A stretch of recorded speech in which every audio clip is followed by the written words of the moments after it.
What up, though, y'all? It's Chris. I appreciate you connecting with me while I do my 10,000 steps. Happy Thanksgiving.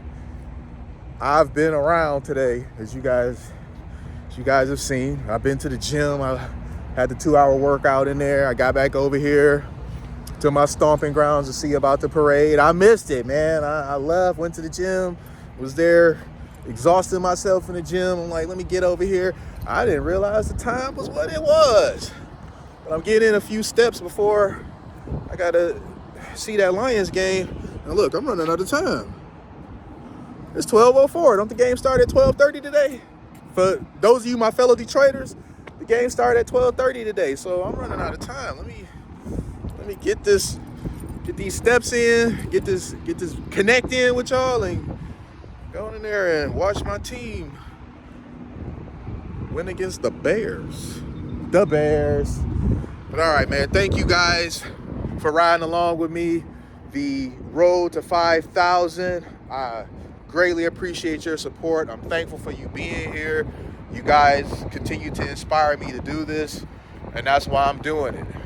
Well, let's get into the topic at hand, y'all. Woo. What is the topic at hand? No, I'm kidding. No, what is the topic at hand? No, the topic at hand, I'm kidding, y'all. The topic at hand is Jaguar. I saw the new ad for Jaguar. I meant to talk about this the other day. And, I'm a little late, but better late than never. Jaguar released this ad that was just, what are we doing?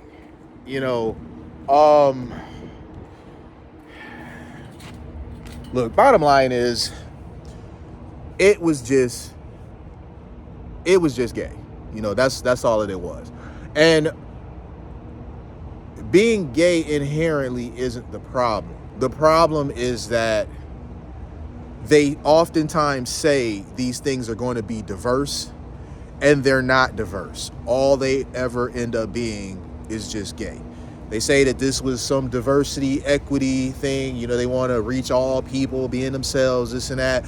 But it's always men like myself that are missing from these supposedly diverse ads. So you can't be diverse and inclusive while excluding, and intentionally so, excluding a certain demographic. You never see straight men in these things. You don't.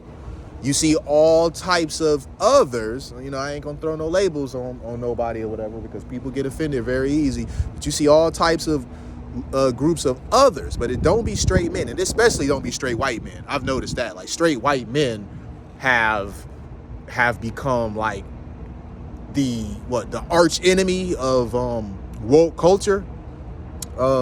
I don't have a problem with straight white men. I usually don't have a problem with straight white men. I mess with those who mess with me.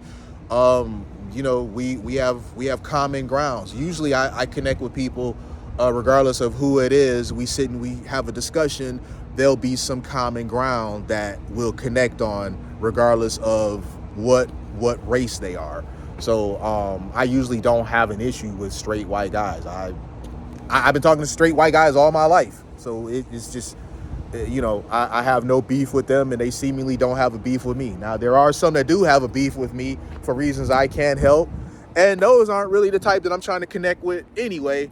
Just like if I were someone that had an issue with them for something that they can't help, they wouldn't be worried about trying to connect with me either. So, you kind of, you deal with who's willing to deal with you, regardless of what their race is or what their background is or whatever. So I understand that better than most. I just don't get the fact that for a group that always is preaching tolerance and inclusivity, they seem to be the least tolerant and always make an effort to exclude. That just doesn't work for me. So Jaguar, their stocks are in the toilet. You got people that own Jaguar cars that are upset. I don't know if this is gonna pass or what. but many people are comparing it to the whole Bud Light situation, which was really head scratching. I really didn't get that.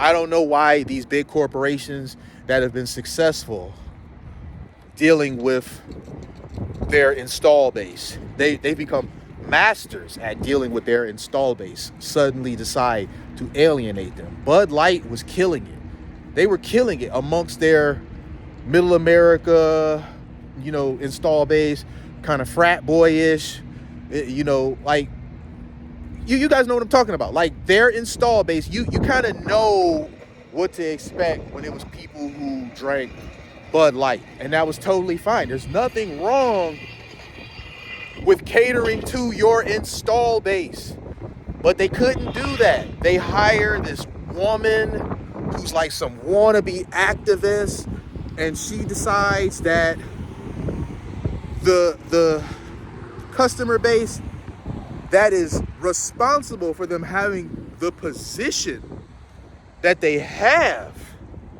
is not enough. And we're gonna go above and beyond to reach out to this demographic that doesn't buy our product anyway. And what was the end result?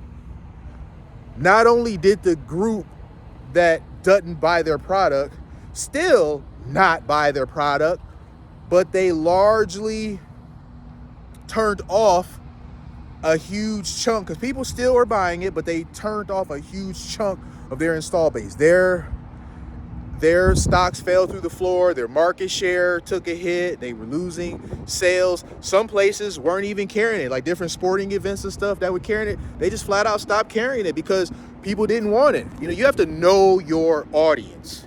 You have to know your audience. I don't know why they thought that their audience would be okay with that whole Dylan Mulvaney nonsense or whatever. And I'm not saying that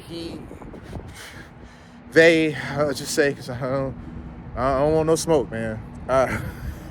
I'm not saying that they don't have a right to, believe what they believe or live how they want to live. Sure, go ahead, knock yourself out.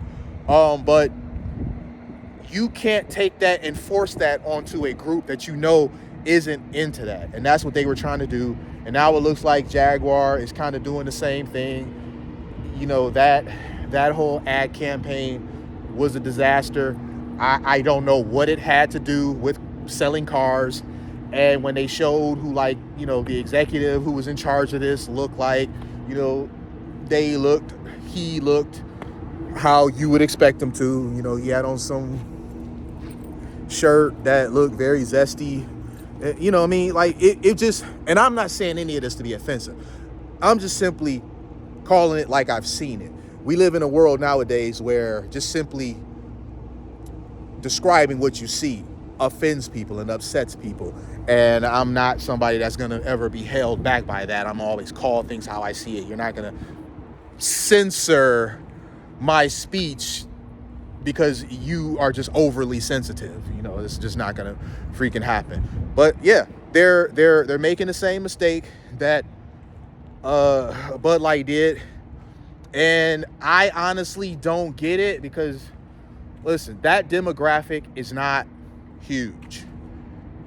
They're not huge. They're just not. They are not a huge demographic. They're a very vocal group, but in terms of overall population, they're not huge.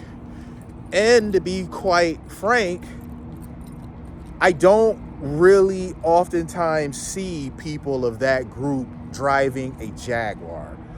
So you get what I'm saying? How this is a bit confusing. I don't understand where they're going with this, where this came from, what inspired this, and why this idea was not checked before it became reality. Like, this idea should have been checked before it ever hit the light of day, but here we are. Let me know what you guys think about this, man. As always, you guys know I'm always looking for your comments. Shout out to you guys. Some of you guys, like Reggie, you guys, Reggie, you leave a comment on every video. I appreciate you, bro. Like, I look for your stuff. You always leave me well thought out, comments, and I read them, and I always, appreciate when you and other subscribers like you take the time out of your day to connect with me. You know, like really, I'm flattered. So shout out to you guys, man. But let me get my butt home. I gotta start strolling, man, and get home, because you know it's almost time for that Lions game. So I'm gonna connect with y'all later, man. Again, happy Thanksgiving. I'll holler at y'all soon. Peace.